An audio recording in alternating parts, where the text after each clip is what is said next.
현실주의 국제정치학의 기본 공식에 대해서 훑어주셨는데 짧게 복습을 하고 이어갔던 내용들 쭉 다시 훑어보겠습니다. 네, 제가 네 가지로 아주 간략하게 정리했지만 그럭저럭 저 네 가지만 잘 이해하신다면은 우리가 세계면 뉴스 보실 때 헷갈리시지 않으실 수도 있고 네네. 또 엉터리 이건 좀 엉터리 기사구나 하는 것을 가려낼 수 있을 정도의 그 지혜를 가지실 수 있다고 제가 확신합니다. 제가 특히 지난번에 좋은 동맹의 요건에 관해서 제가 아주 강조를 해드렸는데 네네. 첫째, 좋은 동맹은 강해야 한다. 그리고 어, 동맹군은 우리나라의 마음대로 들어올 수 있기 때문에 우리나라 영토에 들어와서 눌러 앉는 일이 없을수록 좋은 동맹이에요. 음, 그래서 그런 의미에서 미국은 우리보다 영토가 뭐 엄청나게 넓고 최근에는 그 영토가 넓은 것도 모자라서 많게는 300년에서 500년치 석유가 매장돼 있다는 것이 밝혀졌어요. 네네. 그러니까 미국 사람들이 미국 본토를 버리고 음, 대한민국의 영토를 욕심을 낼 가능성은 거의 없다. 그런 어, 점에서 우리가 현대 국제 정치학에서 정립해 놓은 동맹의 이론 가운데 정말 이렇게 좋은 동맹은 없다. 어, 꼭 어떤 분들이 오해를 하세요. 미국이어서 그런 거 아니냐? 미국이어서 그런 게 아니라 음, 미국이 좋은 동맹의 요건을 갖추고 있기 때문에 우리가 네네. 한미 동맹을 지키자 이렇게 말씀드립니다. 그리고 또 207개국 가운데 66개국이 망했다. 그래서 제가 이걸 학교로 비유했던 것 같아요. 네네. 전교생 207명 중에 66명이 자퇴했다면 그 음, 학교에서 자퇴는 매우 일상적인 일인 거다. 네. 그리고 그 망한 66개국이 다 50개, 그러니까 66개국 중에 50개가 이웃 나라한테 먹혔다는 거. 어, 그래서 우리 국제 정치에 하나의 철칙이 있습니다. 이웃 나라와는 친구가 되기가 어렵다는 거예요. 어, 그래서 우리가 북한이라는 안 좋은 이웃이 옆에 있는데 네네. 빨리 통일을 통해서 그 안 좋은 이웃을 없애야 되겠다. 우리가 음, 꼭 통일을 그러면 자꾸 민족이 하나가 된다 이런 감상적인 쪽으로 생각하기가 쉬운데 네네. 저 북한을 통일시키는 것으로서 북한을 제거하는 거예요. 음, 우리가 되는 순간 북한은 없어지는 거니까 네. 그렇게 좀 전략적으로 보면 좋겠다고 말씀드렸고요. 음, 그리고 국제사회 전반을 좌우하는 건 강대국이다. 음, 이 강대국의 조건은 결국은 돈과 군대 이렇게 음, 요약이 돼요. 음, 그러니까 그 나라 GDP가 얼마냐, 그 나라의 국방비 얼마 쓰느냐 이거 두 가지만 봐도요 대충 센 나라가 나옵니다. 네. 그러니까 우리가 병원에 가면은 뭐 혈압도 재고 체온 재고 하잖아요. 그걸 네. 바이탈이라 그래요. 음, 그 사람의 건강 상태를 보여줄 수 있는 가장 중요한 지표이기 때문에 우리가 혈압을 재고 맥박을 재고 이게 체온을 재는 겁니다. 음, 한 국가의 바이탈 그건 GDP와 국방비 이렇게 보면 돼요. 그러니까 아마 좀 눈치 빠르신 분들은 아마 아시겠지만 지금 미국의 국방비는 전 세계 1등이면서 음, 2등부터 10등까지 합친 값하고 비슷하거나 많아요. 아, 그리고 최근에 지금 이란 전쟁으로 저 국방 예산이 더 올라가는 바람에 내년에는 아마 더 많아질 거예요. 음, 그래서 자, 다시 정리하자면 강한 나라와 동맹을 해야 된다. 음, 또 과거에 작동하고 약속을 지켰던 동맹이 더 좋은 동맹이다. 음, 우리나라 영토에 별 이해관계가 없거나 욕심이 덜한 나라가 좋은 동맹이다. 네네. 이 세 가지를 우리가 알면 우리가 한미 동맹을 소중히 여겨야 된다는 아주 자연스러운 결론에 이르게 된다 이렇게 볼 수 있습니다. 아, 제가 앞으로도 종종 이 화면을 띄워놓고 복습할 시간을 가질 테니까 이거 음, 잘 캡처해 두시면은 도움이 되실 거라고 생각하고요. 지난 시간에 우리가 너무 반가운 마음에 저 음, 댓글창으로 대화를 많이 하는 바람에 제가 보지 못했던 두 개의 PPT가 있는데 네. 그거 마저 빨리 끝내고 오늘 이야기 시작하면 좋을 것 같습니다. 좋습니다. 자, 한번 페이지 넘겨주세요. 제가 우리나라를 감성의 나라라고 제가 이야기했습니다. 여기엔 좋은 음, 점과 나쁜 점이 다 섞여 있습니다. 네. 그러니까 우리나라 사람들 노래 잘해요. 음, 뭐 안방 TV에 보면은 정말 트로트건 가요건 락이건 음, 못하는 노래가 없습니다. 감성이 좋아요, 우리나라 사람들이. 음, 그런데 감성이 좋다 보니까 막 제가 그 직접 많이 봐요, 그런 거를. 음, 그 북극의 얼음이 막 녹아내리는데 네. 그 흰색 곰이 어, 어디로 가야 할지 몰라서 막 안절부절 못해. 그걸 어, 보면 막 울어요, 사람들이. 그쵸. 감성이 많아, 우리나라 사람들이. 맞아요, 맞아요. 그리고 또 뭐 TV나 이런 데 뭐 다큐멘터리 이런 데 막 어려움에 처한 사람 얘기가 막 나오고 이러면은 막 그 계좌에 불이 나요. 막 우리나라 사람들은 감성이 열도 많고 화도 많고 한도 많은 것 같아요. 맞아요. 그러니까 그렇게 애틋하고 네. 따뜻한 감성으로 휩쓸리면은 또 음, 엄청난 자선 막 이런 게 나오고 음, 또 그 감성이 또 특정한 한 사람을 또 악마화시키기 시작하면 또 무서워요. 네. 예, 그래서 우리나라 같이 이렇게 감성이 충만한 나라일수록에 국제 정치학을 볼 때 냉정함을 찾으려는 노력이 조금 필요하지 않겠는가. 그래서 지금 한때 제가 대학 다니던 시절에 TV에 나왔던 장면입니다. 부시 대통령이 미국의 그 안보를 위하여 이라크를 공습했어요. 근데 네. 이라크를 공습한 이유는 거기 대량살상 무기가 있을지도 몰라. 그런 이유로 공습을 했는데 결국 대량살상 무기는 안 나왔어요. 없었어요. 그러니까 우리가 국내적인 윤리 도덕으로 본다면 나쁜 짓인 거예요. 그 왜 아무 죄 없는 사람을 그렇게 공습을 하고 그래. 그런데 국제 정치적으로 볼 땐 전혀 다른 평가가 가능하다는 거예요. 왜? 이라크에 핵무기가 있을 확률 절반, 없을 확률 절반이면 일단 이라크를 공습을 하건 이라크를 초토화시키건 핵무기가 없다는 걸 알아야 돼요. 그게 강대국의 생존을 위한 제가 그 국제정치학에서 생존의 그 가치는 최우선 순위 국익이라고 말씀드렸습니다. 네네. 생존, 권력, 번영, 체면 이렇게 말씀드렸는데 어찌 보면 국내 윤리적으로 볼 때는 지탄받아 마땅하지만 국제정치적으로는 어찌 보면 당연한 공습이었다라고도 말할 개연성이 있다는 거예요. 그래서 많은 분들이 저 이라크 공습을 놓고 아직도 미국 제국주의의 범죄다 이렇게 말씀하시는 분들이 지금도 있는데 네. 그런 측면도 있지만 국제정치적으로 입장을 바꿨으면 우리는 안 그랬겠냐라고 되물을 여지도 있다는 거예요. 그러니까 이라크 후세인이 미국이 지금 우리 이라크가 엄청난 대량살상 무기를 갖고 있다고 의심하고 있어. 그러면 최선을 다해서 그것이 없다는 것을 보여줬어야 되는 거예요. 네네. 사찰 와라. 우리가 없다는 거 보여주겠다. 이번 이란도 마찬가지가 아닌가. 뭐 오늘 이란이 주제는 아니지만 이란에 저 농축 우라늄이 있다. 네네. 대륙간 탄도미사일을 개발하고 있다고 여러 차례 경고했단 말이에요. 미국이. 근데 끝까지 그것을 부인하고 공개하지 않았다가 사태가 이 지경까지 온 것이 아니냐. 이런 분석도 가능하다는 거예요. 그래서 미국의 이라크 공습을 너무 죄 없는 이라크를 공격했다 이렇게만 감성적으로 볼 문제가 아니라 네. 냉철한 국제정치학의 입장에서 볼 때는 저런 전쟁은 너무나도 당연한 것이다. 제가 그런 비유를 한 적이 있습니다. 내가 몸이 아파서 병원에 갔는데 의사 선생님이 갸우뚱해요. 양일국 씨 혈액 검사를 해서 봤는데 이거 좀 정밀 검사 해봐야 되겠다. 네네. 이거 뭐 암이라든가 뭐 큰 질병이 있을 가능성이 있다. 그쵸, 그쵸. 그러면 양일국이 암일 확률 50%, 안일 확률 50%. 그러면 아마도 정밀 검사니 조직 검사니 뭐 다 할 거예요. 50%가 암이면. 그래요? 자, 25%가 암이다. 그래도 할 거예요. 맞습니다. 0.1%라도 할 거예요. 그런 논리를 국제정치학으로 본다 그러면 이라크 공습이나 이번 이란에 대한 선제 타격은 국제정치학적인 문법에서는 당연한 것일 수도 있다는 거예요. 그러면 제가 여기서 좀 질문을 드리고 싶은데요. 제가 양 박사님의 어떠한 해안이 좀 필요한 상황이 있습니다. 제가 며칠 전에 국회에서 한 토론회가 열렸습니다. 근데 네. 그때 한 미국 군축 전문가가 줌으로 참여했는데요. 바로 오바마 정부 시절에 백악관 대량살상 무기 조정관을 지낸 게리 세이모어, 미국의 지금 현재 브랜다이스 대학교 교수라고 합니다. 이분께서 토론회에 나오셔서 하셨던 말씀이 있습니다. 제가 한국어로 번역한 걸 읽어드릴게요.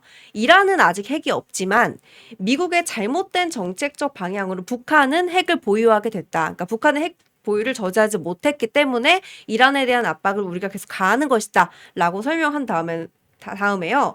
한국의 핵잠 건조 승인으로 인한 기술 이전이 한국의 자체적인 핵무장을 더 쉽게 할 수 있다라고 하면서 우려를 전달했어요. 이후에 우리 그 국회의원이 우리가 핵잠 확보가 굉장히 중요하다. 또 미국과의 안보에서도 중요하고 여러 가지 중요하다 보니까 미국에서 걱정하지 않게끔 하는 방안 그리고 핵잠도 함께 추진하는 동시 방향을 할 수 있도록 우리가 함께 논의해보자라고 했는데 며칠 뒤에 기사가 하나 났습니다. 자, 화면 한번 띄워주시죠.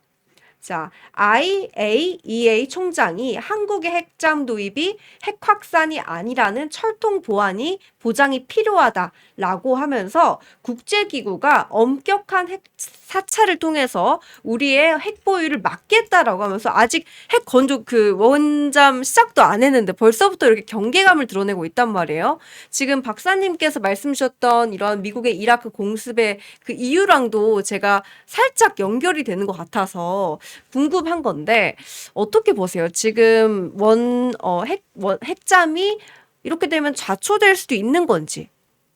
우선 저 궁금합니다. IAEA는 네네. 말하자면 강대국 정치에서의 천병이에요. 음, 기존에 공인된 핵 보유국을 제외한 나머지 나라가 핵을 혹시 갖지 않을까 어, 사찰하고 감시하는 그런 기구예요. 네네. 그런데 지금 대한민국에게 원자력 추진 잠수함을 줬다가 이거 대한민국도 그 기술을 이전받아 핵 보유국으로 가는 거 아니냐? 네. 그런 걱정을 내비친 거예요. 네네. 그러니까 일단 우리는 기분 나쁜 거죠. 어, 그래도 한미동맹 70년이고 음, 미국의 세계 전략과 함께하는 동아시아의 우리가 천병인데 그 미국이 우리에게 원자력 추진 잠수함을 기술 이전을 하겠다고 하는데 IAEA가 그거 한국에 줬다가 이거 핵보유국 되는 거 아니야? 네. 자, 그러면 우리가 두 가지로 해석할 수 있다는 거예요. 한미 동맹이 지금 자꾸 균열이 가니까 저런 우려가 나오는 거다 이렇게 봐야 될 거예요. 왜냐?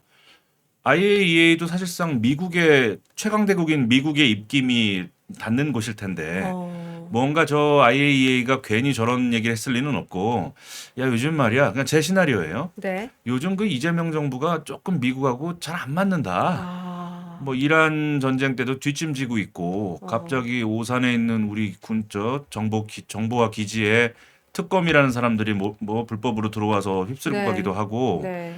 그 게다가 뭐 대미 투자금을 약속해놓고 뭐 가타부타 말도 없고 말이야 기분이 좀 그렇단 말이에요. 그러니까 IAEA가 트럼프 대통령의 불편한 심기를 좀 대신 말해줬을 가능성도 있어요. 자, 그런데 만약에 제가 이제 우리 시청자분들을 위해서 제가 만약에 국회에서 어떤 공청회나 그런 네. 공적인 자리에서 양일국을 불러다가 이 문제 어떻게 생각하냐 그러면 저는 이렇게 얘기할 거예요. 네. 아이고, IAEA가 너무 큰 걱정을 하시는 것 같습니다. 대한민국은 한미동맹의 정신에 근거하여서 미국의 비핵화, 비확산 조약에 우리는 1등 우방이 될 것입니다. 저는 그렇게 얘기할 거예요. 네. 국익을 위해서. 그쵸, 그러나 그쵸. 우리 편엔 경제방송 시청자분들을 위해서 제가 진실을 말씀드린다면 네. 우리나라가 원자력 발전소 잘 만들죠. 그쵸. 원자력 발전소 잘 만드는 것도 모자라서 수출까지 해요. 네, 네. 원자력 발전소를 만드는 기술이 핵무기를 만드는 기술보다 어려운 거예요. 그 얘기라면 원자력 발전소를 만들 수 있는 나라는 마음만 먹으면 핵무장을 할 수 있는 나라라는 뜻이 돼요. 그러니까 IAEA가 대한민국은 이미 핵무기 또는 원자력 발전 이런 기술이 앞서간 나라다. 저 나라에게 원자력 잠수함 기술 이전할 때 조심해야 한다. 좋은 의미로는 대한민국이 원자력 선진국이라는 걸 인정한 것이고 네네. 나쁜 의미로는 트럼프 대통령의 불편한 심기를 대신 전해줬다. 이 두 가지로 해석할 수 있을 거예요. 트럼프 대통령의 불편한 심기를 전해줬다. 굉장히 그러면은 말씀 주신 것처럼 지금 이번 정부이기 때문에 그럴 확률도 높다라는. 만약에 한미동맹이 뭐 네. 전 정부나 80년대 전두환 정부 정도 수준의 찰떡궁합이었다 그러면 네. IAEA가 저런 말을 안 했겠죠. 어쩌면 반대로 얘기했을 수도 있어요. 네. 동아시아의 안보와 그때 냉전이었으니까 동아시아의 안보와 이거 뭐 평화를 위하여 우리 IAEA도 도울 수 있는 부분은 적극적으로 협력하겠다. 네. 뭐 이런 말이 나왔을 수도 있죠. 네, 그렇군요. 네, 지금 이 의견은 양 박사님의 개인적인 의견이라는 거 말씀을 뭐 왜 드리고요. 갑자기 사람 거부죠? 근데 이게 뭐 당연히 이런 이야기가 나올 수밖에 없는 게 최근에 한미 동맹에 대한 균열 우려가 좀 커지고 있고 또 장동영 대표가 미국에 나가 있는 이유 중에 하나로 본인이 언급한 것 중에 하나가 또 한미 동맹 공고화이기도 하기 때문에 그래요. 그렇게 네. 이야기하고 출발했다면은 네, 그건 네. 잘한 거라고 봐요. 네. 그렇기 때문에 저희가 다방면으로 지켜봐야 되는 게 아닌가 싶습니다. 네. 이렇게 이야기 잠깐 나눠봤고요. 자, 다시 한 번 더 이라크 공습에 대한 이야기 해주셨고, 다음 페이지 하나 더 있을 거예요. 네. 네. 어, 그 감성의 나라의 이제 마지막 페이지입니다. 음, 대한민국 사람들이 갖고 있는 그 웅대한 꿈 네. 이런 것은 매우 좋으나 그것도 가끔 감성의 영역으로 넘어가서 국제사회에서 대한민국의 위치를 객관화하지 못하는 경우가 종종 보인다는 거예요. 아, 네. 그래서 뭐 균형자를 하겠다 또는 우리가 동북아에서 미중 패권 갈등의 그 소용돌이 속에서 우리가 운전자를 하겠다 또는 대한민국은 그 누구의 편도 아니라 등거리 유지를 하겠다. 주로는 이제 민주당 쪽에서 정권을 잡으면 저런 이야기들이 나오죠. 네, 네. 저거를 좀 그분들에겐 조금 아픈 얘기지만 저건 거짓말이에요. 왜 그런가? 국제정치학에서 국제정세 전반을 좌우할 수 있는 나라는 강대국뿐이라고 제가 말씀드렸습니다. 네, 네. 그럼 대충 한 200여 년 정도의 근현대사를 볼 때 강대국은 많아야 8개, 9개 정도밖에 없어요. 이탈리아가 그중에 강대국이었다가 이제 2차 대전 때 패망하면서 이제 물러났고요. 네. 아마 지금 신흥 강대국이라고 하면 이제 한동안 그 아편 전쟁 때 이제 물러났다가 중국이 혜성처럼 돌아온 것이고. 근데 보면 그 8개 나라들 보면 영국, 프랑스, 독일 뭐 그 나라가 그 나라입니다. 아마 최근에 대한민국 정도가 아마 10대 경제 강국으로 갔기 때문에 엄청난 두각을 보이는 건 맞지만 강대국 반열에는 아직은 못 들어가요. 그러니까 우리가 열심히 해서 들어가면 돼요. 네. 자, 그럼 균형자, 운전자, 등거리는 누가 할 수 있느냐? 예를 들면 미국하고 중국이 사이가 안 좋은데 우리가 균형자를 하려면요. 미국의 국력 더하기 중국의 국력을 합친 값보다 우리가 셀 때 균형자, 운전자, 등거리 할 수 있어요. 예를 들면 동네 유치원 다니는 꼬마 아이가 그 동네 아저씨들하고 대학생 형들이 싸울 때 등거리, 균형자 이건 못해요. 그렇게 이해하면 간단한 거예요. 그러니까 다만 이게 이제 우리 시청자분들이 이제 아셔야 될 것은 정치인의 레토릭하고 네. 국제 정치의 현실을 이제 구분할 줄 알아야 돼요. 정치인 예를 들어 양일국이 뭐 국회의원에 출마해서 뭐 연설을 한다. 네. 그러면 저렇게 이야기해야만 할 거예요. 표를 얻으려면. 네. 국민 여러분 저에게 표를 주십시오. 저를 뭐 국회의원을 뽑아주신다면은 제가 트럼프 대통령과 김정은 사이에서 제가 균형자 역할을 하겠습니다. 멋있는 얘기죠. 네. 근데 이제 우리 유권자분들이 그걸 볼 때 저 친구 젊은 기백은 마음에 든다. 그러나 현실적이진 않네. 이렇게 그 뭐랄까요? 병아리 감별하듯이 네, 네. 감별할 줄 아는 눈을 가져야 되겠다. 그래서 이 말을 오해하진 말아 주십시오. 그러면 대한민국은 아무 역할도 못하고 힘없는 나라니까 입 다물고 미국이 하라는 대로만 하라는 거야? 그건 아닙니다. 강대국의 이해관계를 끊임없이 살피고 그 가운데서 우리가 어느 편에 설 것인지 어떤 카드를 주고 어떤 카드를 받을 건지 오히려 강대국이 아닌 나라가 더 바쁜 게 정상인 거죠. 네, 네. 그러나 그것이 지나쳐가지고 균형자니 운전자니 등거리 같은 주제 넘는 소리를 했다가는 손해볼 것이 많다는 겁니다. 그리고 제가 전에도 아마 우리 앵커님한테 이런 비유를 했던 적이 있는데 우리는 한미 동맹이에요. 네. 부부의 인연입니다. 말하자면 어떤 일이 있어도 우리는 미국과 함께 가기로 약속을 했어요. 우리가. 네, 네. 그럼 저 부인이 옆에 있는데 제3의 여성하고 갈등이 생겼을 때 등거리 하면 되겠어요? 그 나쁜 놈 아니냐는 거예요. 네. 내 부인이 다른 여성하고 싸움이 났으면 일단 부인이 편을 들어야 되는 거 아니에요, 남편이. 당연하죠. 무슨 일인지 모르겠는데 왜 이러십니까? 언성을 좀 낮추시죠. 네, 네, 하고 네. 일단 부인을 감싸면서 부인의 입장에서 그 문제를 중재하고 해결해야 정상적인 남편 아니겠어요? 그걸 이제 등거리 외교한다고. 그러면 이제 아침에 나오는 네. 그 막장 드라마 아니에요. 네, 그죠, 내 그죠. 부인이 있는데 부인하고 외부 여자랑 싸우는데 두 여성 사이에서 난 등거리야. 그러면 여보 이제 뭐 하는 거야? 내 편을 들어줘야지. 무슨 소리야? 난 균형자라고. 큰일 나죠. 그럼 김치로 맞아요. 아침 네. 드라마 문법대로 하면은. 네, 네, 맞습니다. 그런 점도 우리가 국제정치학의 한 네. 단편으로 이해할 필요가 있다. 그런 얘기입니다.